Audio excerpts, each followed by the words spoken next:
Okay, so hello everyone. We're happy for you to join us.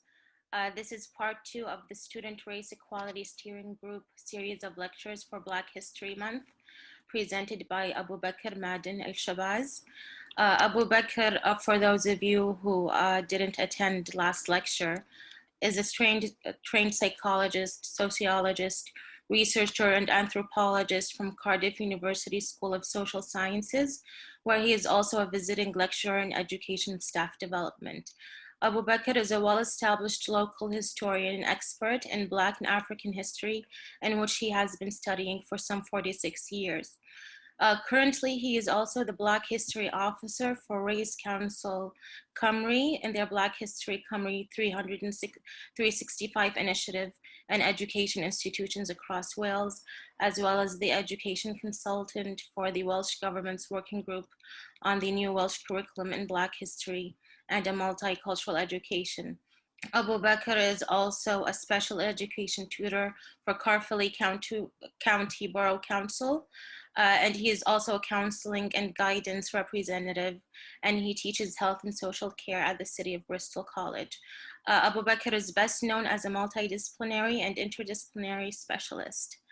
The first part of this lecture series that was presented last week was an introduction to African civilizations. It explored the science of history in relation to Black and African people. The first lecture has now been recorded and is available on Cardiff University's YouTube channel.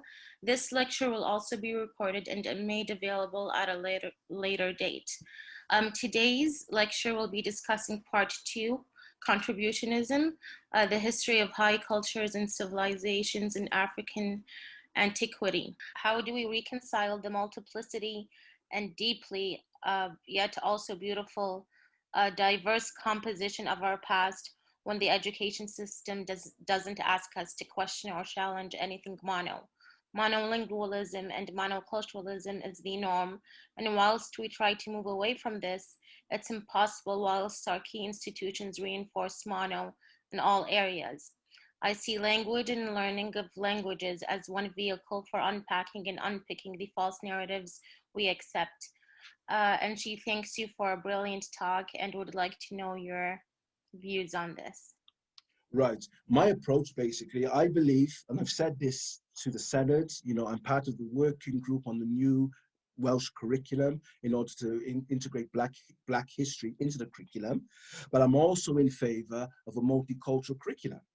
And what I mean by a multicultural curriculum is that the multicultural curriculum is more realistic because we're going to send our children out into a global village or into a global world in which they themselves are going to see variety, diversity, and differences amongst people in languages, skin color, phenotype, whatever the case may be. And unfortunately, the educational system in Britain does not cater to that reality. It's been whitewashed. It's very much a Eurocentric approach. So the job is really to see that all the contributions made by different groups of people that live in the society are reflected throughout the curriculum.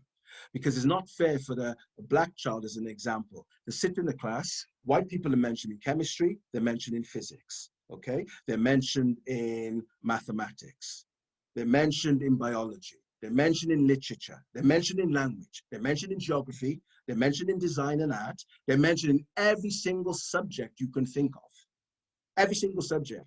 And yet we're made to believe that that classroom is inclusive, totally inclusive.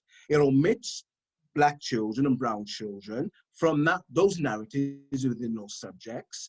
And they get upset that we complain that we are not included in the syllabus. And how can you fit Black history into it?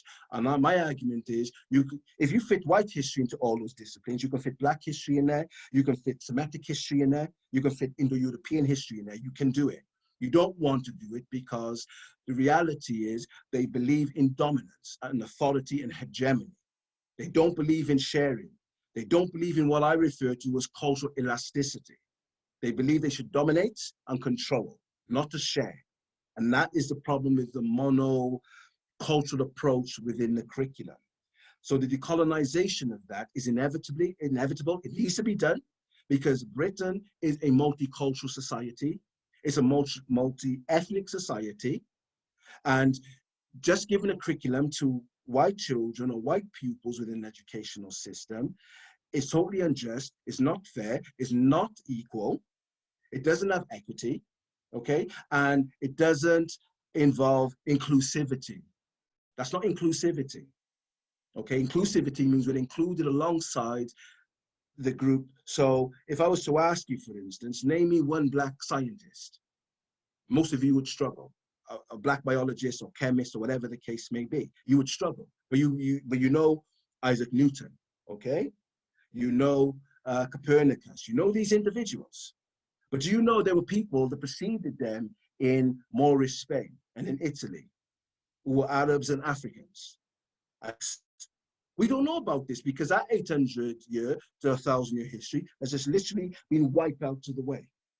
And all Copernicus and Galileo was doing, they were reading translations of works done by Muslims. This is a historical fact. This is a historical fact. So we need to work together, open eye. I'm still learning myself, yeah? So we need to work together to recognize this, recognize people's achievements, accomplishments, and contributions in the past, and make sure that those things are delivered effectively within every subject, not just history and geography, which they want. It needs to be done in chemistry, physics, biology, literature. It needs to be in art and design, and the list just goes on and on. So that's what I'd like to say, and I hope I've answered your question. Thank you very much. Thank you, Abubakar. Now we do have two more questions, but relating to that question you've just answered, Rashida Adam is asking, are there Black history courses that now include the works of Black historians in the curriculum?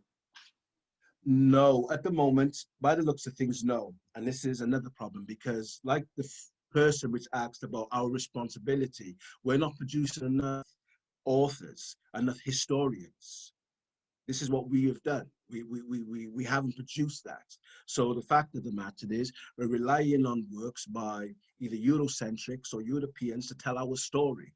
I think it's time now with a curriculum change on what's been taking place in the last year or so, where people are more involved with the curriculum and understanding the direction the educational system should go. We should now start to contribute to that in some way.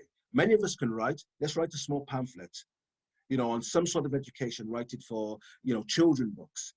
We need to write children books as an example and help to promote that within the schools. We need to write books for teenagers, preschool, etc. So children can see their reflection in these books. So they know they can do something and they know the authors come from their community. And that will instill in them some sort of self-worth.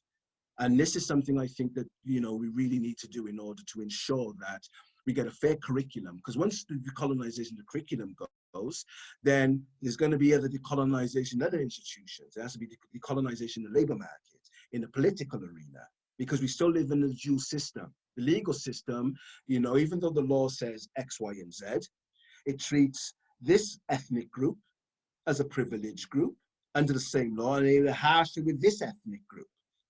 That is decolonizing the legal system. The political system as well is only favorable to the wealthy and the rich, and to the poor and the weak, they're at a disadvantage. So there's a lot of work for us to do. You know, it's not just race, it's a lot of work in other things.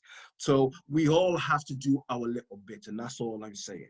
And the more we do, the better we feel. We can't leave our education of our children up to the schools. They've been failing our children for a long time, and they're still doing it now. And sometimes we're doing very little to ensure a compensatory and a supplementary education is being accessed from within our own homes for our children. Because many of us don't even want to create libraries in our homes. We believe that the school should have all the books, we should have all the DVDs and videos, these massive plasma screen televisions, and not a single book in the house for the children. We have to help socialize them and teach them, because there's going to be deficits in the educational system, and many sincere teachers can't do it for us. I'm sorry, they can't do it all for you. So help the teachers to help your children. Now we do have another question. Okay. This person is asking, what do you think we should do to ensure our African history is no longer whitewashed suppressed, or falsified? First thing which I believe is that we should study. One of the problems we have is that we don't study things in depth and wanted to become custodians of that.